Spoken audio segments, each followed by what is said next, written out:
안녕하세요. 봉화산의 기사입니다. 최근에 결혼을 많이 하는데 자녀 결혼을 할 때, 그다음에 출산을 할 때 절세 전략을 그렇죠 대표님들이 많이 물어봐서 어떻게 하면 절세가 되는지, 그래서 결혼공제와 출산공제 뭔가, 그리고 부모를 통해 증여한 게 유리한 부분에 대해서 설명을 드리겠습니다.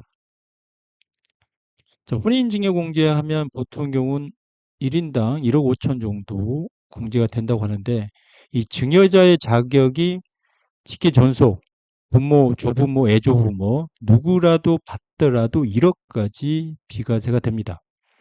그리고 이거는 혼인증여고 일반 증여가 있어요. 10년 동안 1억까지 증여세를 부과하지 않는 게 일반 증여입니다.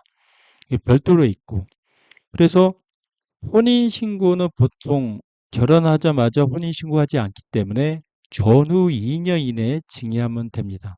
그래서 결혼하고 나서 혼인신고는 애를 낳고 하는 경우가 많기 때문에 2년 이내에 증여하면 그 전에 준 금액도 공제가 되는 거죠. 증여일로부터 2년 이내에 혼인신고를 해야 됩니다. 자, 조부모한테 증여를 받을 경우에 애할아버지, 애할머니, 할아버지, 할머니 이 경우에 어떤 게 좋냐? 보통 경우는 일반 증여의 경우는 아버지를 거치지 않고 할아버지, 할머니한테 받을 경우에 30% 할증과세가 됩니다. 그러나 혼인 증여의 경우는 1억 자체가 비과세이기 때문에 할증 개념이 없죠. 왜냐하면 조부모한테 1억을 받으면 5천만 원까지 빠지고 5천에 대해서 500만 원의 세금을 내고 30% 할증이니까 150만 원 추가 내서 650만 원을 내겠죠.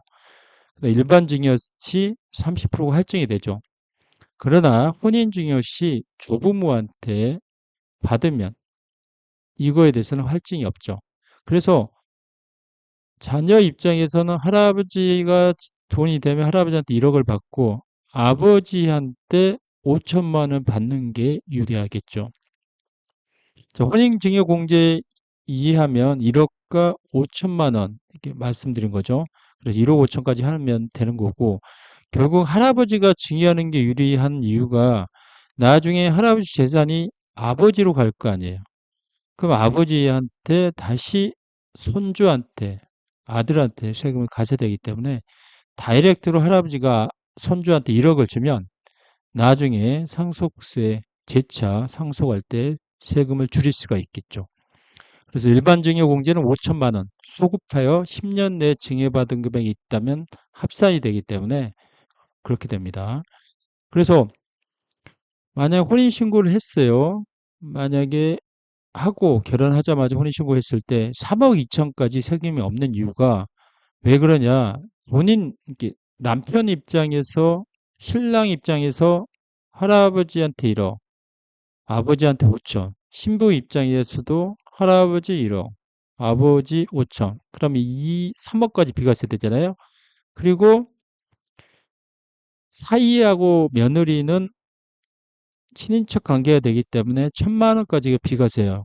그러면 양방으로 며느리한테 1천, 그다음에 사위한테 1천을 주면 총 3억 2천까지 세금이 없다는 겁니다. 그래서 어떤 신문 기사에 보면 3억 2천까지 결혼 자금을 줘도 세금이 없다는 게 그런 이유입니다.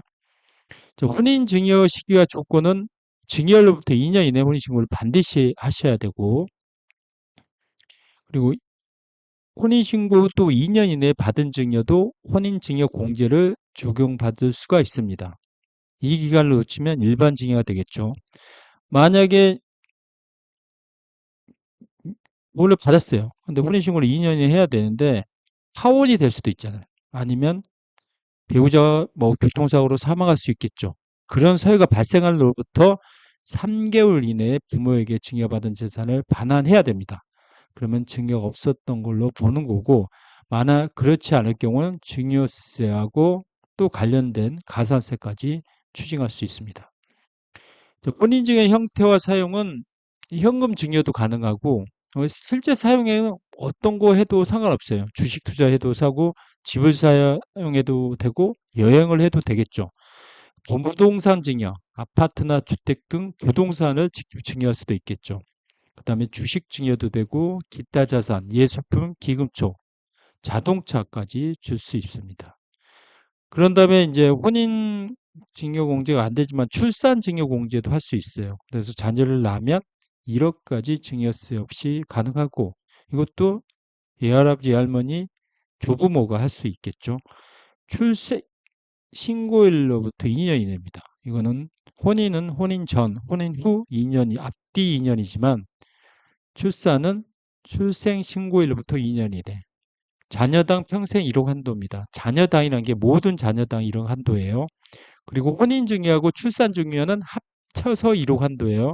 혼인할 때 1억, 출산할 때 1억 이런 개념이 아닙니다. 출산 증여 공제는 자식을 낳을 때마다 1억씩 주는 게 아니라 평생 1억을 주는 거죠. 자식이 2명도 1억이죠. 첫째 때 5천만 원을 받았다면 둘째를 낳을 때 나머지 5천만 원도 세금 없이 받을 수 있는 거지. 첫째 때 1억을 받으면 못 받는 거예요. 비과세로. 그래서 혼인증여와 출산증여 각각 1억이 아니라 합쳐서 1억이라는 거. 그래서 오늘은 혼인증여하고 출산증여 1억, 그리고 일반증여 5천만 원, 그리고 조부모를 통해서 증여받는 게 유리하다는 거 부분까지 설명을 드렸습니다. 그래서 만약 얘기를 난다 그러면 부모한테 1억을 합법적으로 비과세로 받을 수 있습니다. 오늘은 출산, 혼인증여에 대해서 설명을 드렸습니다. 감사합니다.